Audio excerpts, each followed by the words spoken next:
નમસ્કાર દર્શક મિત્રો, જમ્મુ કાશ્મીર અને હરિયાણામાં વિધાનસભાની ચૂંટણી ચાલી રહી છે।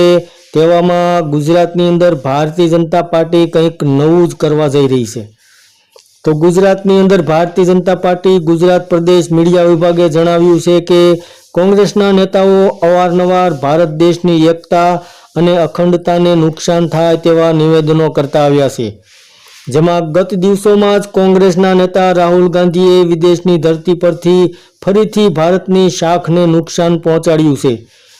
તેવામાં ગુજરાતની અંદર ભારતીય જનતા પાર્ટીના પ્રદેશ કાર્યાલય કમલમ ખાતે રાજ્યના મંત્રી, બક્ષી મોરચાના પ્રમુખ અને રાજ્યસભાના સાંસદે પ્રેસ કોન્ફરન્સ યોજી હતી।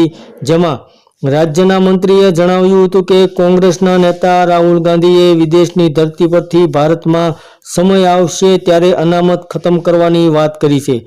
તો કોંગ્રેસના નેતા રાહુલ ગાંધીના નિવેદનો ઓબીસી, એસસી અને એસટી સમાજ સહિત ભારતીય જનતા પાર્ટી તેનો વિરોધ કરે છે। આવા નિવેદન સંદર્ભે ભારતીય જનતા પાર્ટી વિરોધ કાર્યક્રમ યોજશે। રાજ્યભરના તમામ જિલ્લામાં હોદ્દેદારો, કાર્યકર્તાઓ અને જનતા સાથે મળી અને એક રેલી સ્વરૂપે વિરોધ પ્રદર્શન કરશે।